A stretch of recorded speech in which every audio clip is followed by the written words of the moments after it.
There is a specific kind of irony reserved for the corporate world, a dark humor that emerges when a company rises from the dead only to immediately start digging its own grave again. In the grand theater of American capitalism, few tragedies have played out with the erratic pacing and financial violence of Hertz Global Holdings. This is a company that is less a car rental service and more a cautionary tale about the seductive danger of hype.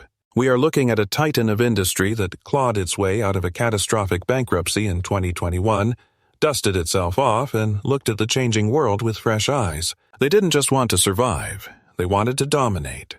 They wanted to shed the dusty image of airport shuttles and gasoline fumes to become the avatar of the future. But 3 years later, that vision has dissolved into a financial bloodbath. The company recently reported a net loss of nearly $3 billion. They are currently in the process of a frantic fire sale, dumping tens of thousands of vehicles onto the used market, desperate to stop the bleeding. To the casual observer, this looks like bad luck. It looks like a company that tried to do the right thing, the green thing, and got punished by a fickle market. But if you peel back the layers of corporate filing and examine the mechanics of what actually happened, you find something far more disturbing. This wasn't just a bad bet on electric vehicles. This was a fundamental misunderstanding of how the modern economy works. Hertz didn't just buy cars, they bought a narrative. And as they are learning the hard way, you cannot pay your creditors with stories. To understand how a century-old institution could make such a catastrophic error, we have to look beyond the headlines of EVs are failing. We have to look at the hidden mechanisms of debt, the brutal reality of the Chinese manufacturing sector, and the unpredictable whims of a techno-king who can wipe out $1 billion of fleet value with a single tweet. The green owl might teach you Spanish, but the yellow logo of Hertz is currently teaching Wall Street a brutal lesson in asset depreciation. The resurrection. To fully grasp the magnitude of this collapse, we first have to rewind to the moment Hertz thought it had saved itself. It is important to remember that Hertz is not just a car rental company. It is a massive financial machine that happens to own cars. In May 2020, the pandemic effectively paused the world. Travel went to zero. For a company like Hertz, which finances its massive fleet through complex debt structures, this was an extinction-level event. They filed for Chapter 11, bankruptcy protection, a humiliating defeat for a brand that had been an American icon for over 100 years. But the strange economics of the pandemic era offered them a lifeline. As supply chains shattered and microchips became scarce, the production of new cars ground to a halt. Suddenly, the used cars sitting in Hertz parking lots, assets that usually depreciate like milk left in the sun, started gaining value. The sheer value of their inventory skyrocketed, allowing them to pay off their creditors and emerge from bankruptcy in June 2021. It was a miracle. The company had been pulled back from the brink by the very market forces that usually destroy rental margins. But the Hertz that emerged from the ashes was different. It was hungry, and it was under new management. The new leadership, including interim CEO Mark Fields, a man who had previously run Ford, looked at the landscape of 2021 and saw a unique opportunity. This was the year of the meme stock. It was the year of GameStop, AMC, and the unstoppable rise of Tesla. The market didn't care about fundamentals. It cared about growth, technology, and future-proofing. Tesla had just crossed a $1 trillion market valuation, making it worth more than nearly all other automakers combined. The message from Wall Street was deafeningly clear. The internal combustion engine is dead, and anyone clinging to it will die too. Hertz needed a new story to sell to investors. They couldn't just be the company that rents out Ford Focuses to weary business travelers anymore. They needed to be a tech company. They needed to be a platform for the electric revolution. And so, in October 2021, they dropped the bomb. Hertz announced an order of 100,000 Teslas. It was the single largest purchase order for electric vehicles in history. The sheer audacity of the number sent shockwaves through the financial world. This wasn't a pilot program. This wasn't a test. This was an all-in bet on the future. The reaction was euphoric. Hertz stock price exploded, jumping 40% in the days following the announcement. The media hailed it as a masterstroke. They called it the democratization of the electric car. For the first time, average Americans would be able to drive a Tesla without putting down $50,000. Tom Brady was hired for the commercials. The synergy seemed perfect. Hertz would lower its operating costs because EVs require less maintenance. They would save on fuel, and they would attract a premium clientele willing to pay extra to drive the coolest car on the planet. It was a perfect plan. Except for the fact that it relied on 3 specific assumptions, all of which were about to be proven spectacularly wrong. The operational nightmare. The first crack in the armor appeared almost immediately, though it was buried in the operational spreadsheets deep within the company's headquarters. The logic for buying EVs was sound on paper. An electric motor has a fraction of the moving parts of a gas engine. No oil changes, no spark plugs, no timing belts, no transmission fluid. In theory, an electric fleet should be a cash cow, running essentially forever with minimal downtime. But theory rarely survives contact with the general public. What Hertz failed to account for was the human element. Renting a car is usually a seamless, thoughtless process. You get in, you turn the key, you drive. But a Tesla is not a car in the traditional sense. It is a computer on wheels with a learning curve. Customers who had never driven an EV were suddenly thrust behind the wheel of a high-torque, regenerative braking spaceship. The result was a spike in accident rates that caught everyone off guard. But the accidents were only half the problem. The real issue was what happened after the crash.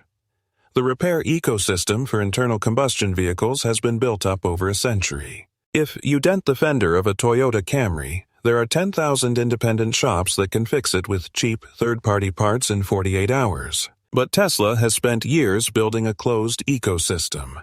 For a long time, parts were proprietary, scarce, and expensive. Labor required specialized certification. Hertz found that collision repairs for their electric fleet were costing roughly double that of a comparable gasoline car. And it wasn't just the money. It was the time. A gas car might be in the shop for 3 days. A Tesla waiting for parts could be out of commission for weeks. In the rental business, a car sitting in a shop is a liability that eats money. Utilization rate is the holy grail of rental economics, and the EVs were spending too much time immobile. Then came the tires. Electric vehicles are heavy, batteries add immense weight, and they deliver instant torque to the wheels. Drivers, excited by the acceleration, burned through tires at an alarming rate. Suddenly, the low-maintenance vehicle was chewing through rubber and body panels faster than the mechanics could replace them. However, the operational headache was nothing compared to the infrastructure crisis. The vision of the electric future assumes a seamless charging network. The reality of 2022 and 2023 was a fragmented, broken mess of different plugs, broken chargers, and range anxiety. Business travelers, the bread and butter of Hertz revenue, simply didn't have time for it. Imagine landing at O'Hare at 10 p.m., needing to drive 2 hours to a meeting, and realizing you have to find a supercharger and sit there for 30 minutes before you can go to your hotel. The stories started flooding social media. Customers arriving at rental lots to find their EV only had a 20% charge. Customers getting stranded in rural areas. The cool factor of the Tesla evaporated the moment it became an inconvenience. Hertz had bet that customers would pay a premium for the experience. Instead, they found that customers were actively avoiding the EVs. The company had to start discounting the rentals just to get them off the lot, eroding the profit margins they had promised investors. The hidden mechanism. If high repair costs and annoyed customers were the only problems, Hertz might have weathered the storm. Corporations make product mistakes all the time. They could have pivoted, slowed down the rollout, and adjusted. But there was a much deeper, more insidious force at work, a financial mechanism that turned a difficult situation into a catastrophe. To understand the magnitude of the loss, we have to talk about depreciation. For a rental car company, the vehicle is not just a product, it is a financial instrument. Hertz buys a car for $30,000, rents it out for a year, and then sells it for $25,000. The difference, that $5,000 of depreciation, is the real cost of doing business. If depreciation accelerates, the business model collapses. Hertz's entire financial stability rests on the residual value of its fleet.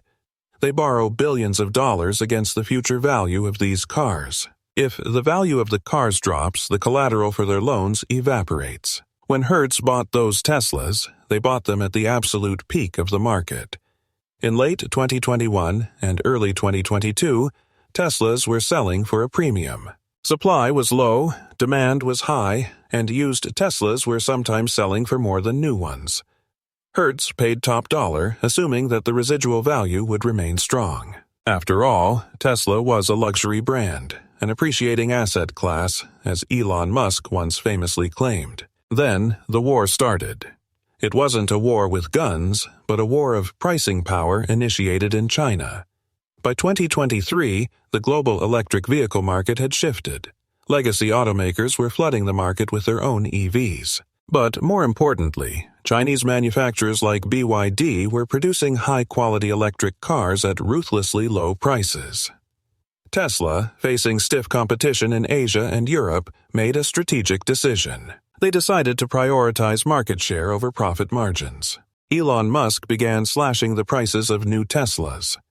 In a series of aggressive moves, the price of a new Model Y or Model 3 dropped by thousands of dollars overnight. For a potential Tesla buyer, this was great news.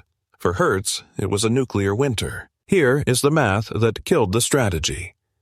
If Tesla lowers the price of a new car by $10,000, the value of every single used Tesla on the planet instantly drops by at least that much, often more. Hertz was sitting on a fleet of tens of thousands of vehicles that were suddenly worth 30 to 40% less than what they had forecasted. This is where the leverage kills you. When the asset value plummets, the depreciation expense on the balance sheet explodes. Hertz wasn't just losing money on rentals. They were losing hundreds of millions of dollars in asset write-downs. The cars were depreciating faster than they could rent them out. It was a death spiral. Every day they held on to the cars, they lost more money. The fallout. The realization hit the boardroom with the force of a physical blow. The narrative of the electric future had collided with the cold, hard math of mark-to-market accounting. The leadership had no choice. They had to abort. In early 2024, the capitulation began. Hertz announced it would sell off 20,000 electric vehicles, 1/3 of its global EV fleet. It was a humiliating reversal. They were dumping these cars into a market that was already saturated with used EVs, further driving down prices. It was a fire sale in the truest sense. You could go onto the Hertz car sales website and find Model 3s listed for under $20,000. These were cars that just 2 years prior were valued at nearly double that. The financial impact was staggering. In the fourth quarter of 2023 alone, Hertz took a $245 million hit directly related to depreciation. But the bleeding didn't stop there. By the time the full scope of the disaster was tallied in early 2025, the company reported a nearly $3 billion loss. The stock price, which had soared on the initial announcement, cratered. The CEO, Stephen Scher, who had overseen the execution of this plan, stepped down. It was a classic corporate sacrifice, a head on a platter to appease the angry gods of the stock market. But firing the CEO doesn't fix the balance sheet. Hertz is now left in a precarious position. They have burned through a massive amount of capital. They have damaged their relationship with customers who felt forced into EVs they didn't want. And perhaps most damaging of all, they have shattered their own credibility. They are no longer the visionaries of the future. They are the guys who bought high and sold low on a cosmic scale. The fallout extends beyond Hertz. This disaster has sent a chill through the entire automotive industry. Other rental companies like Sixt saw the writing on the wall earlier and began phasing out Teslas, citing the same repair and depreciation issues. But Hertz was the whale. Their failure signals to the market that the transition to electric vehicles is not going to be a smooth, upward line. It is going to be messy, volatile, and expensive. The bigger picture. We need to step back and ask what this really means. It is easy to look at Hertz and laugh at their incompetence, to view this as a singular failure of corporate strategy. But that would be missing the forest for the trees. The Hertz debacle is a symptom of a much larger disconnect between the financial economy and the real economy. For the last 5 years, Wall Street has been obsessed with ESG, environmental, social, and governance investing. Capital has flowed in torrents toward anything that looks green, regardless of the underlying business fundamentals. Hertz chased that capital. They shaped their entire business strategy not around what their customers actually needed, reliable, easy-to-fuel cars, but around what the stock market wanted to hear. They optimized for the stock price, not the user experience. This is a recurring theme in the modern tech-driven economy. We saw it with the metaverse hype, we are seeing it with certain aspects of the AI boom, and we saw it here with the fleet electrification. There is a belief that if you simply throw enough money at a technology, the infrastructure and the economics will magically align to support it. Hertz believed that because the idea of an electric fleet was good, the reality would follow. But the physical world is stubborn. It has friction. It has repair costs. It has depreciation curves that don't care about your quarterly earnings call. The transition to electric vehicles is inevitable, but it is not instant. It requires a mature repair network, a stable pricing model from manufacturers, and a charging infrastructure that matches the ubiquity of gas stations. None of those things were fully ready when Hertz placed their bet. They mistook the early adopter phase for the mass adoption phase. Early adopters are willing to put up with inconveniences. They are willing to plan their trips around chargers. They are willing to wait for parts. The guy renting a car at the Orlando airport because he wants to get his family to Disney World is not an early adopter. He just wants to get there. Hertz forgot who their customer was. There is also a lesson here about the power of Tesla. Hertz tethered its fate to a company that is notoriously volatile. Tesla does not play by the rules of the legacy auto industry. When Ford or GM plans to cut prices or change models, they telegraph it months in advance to protect their dealer networks and fleet buyers. Tesla moves with the speed and unpredictability of a software startup. Hertz tried to build a stable business on top of an unstable foundation. They built a castle on the sand, and when Elon Musk shifted the tides, the castle washed away. So, where does this leave us? Hertz is back to basics, buying gas cars, trying to repair its balance sheet, and focusing on operational excellence. They have learned that being first is often the same thing as being the guinea pig. The 30,000 EVs they dumped on the market are now in the hands of private owners, cheap entry points for people who want to go electric without the new car price tag. In a way, Hertz did democratize EVs, just not in the way they intended. They subsidized the market with their own losses. This story serves as a grim reminder for every CEO currently rushing to integrate the next big thing, whether it be generative AI or the next iteration of green tech. Innovation is critical. Stagnation is death. But there is a fine line between being a pioneer and being a martyr. Hertz wanted to be the hero of the Green Revolution. Instead, they became the cautionary tale. The market is a cruel teacher. It gives the test first and the lesson afterwards. And the lesson Hertz just paid $3 billion to learn is simple. Heavy assets anchor you to reality. You can inflate a stock price with hype, but you can only service debt with cash flow. The green owl might be relentless in reminding you to practice your Spanish, but the invisible hand of the market is far more relentless in correcting inefficiencies. Hertz tried to speed-run the future. But on the road to innovation, if you drive too fast without checking your brakes, you don't win the race. You just hit the wall harder. The question now isn't whether Hertz can survive another bankruptcy.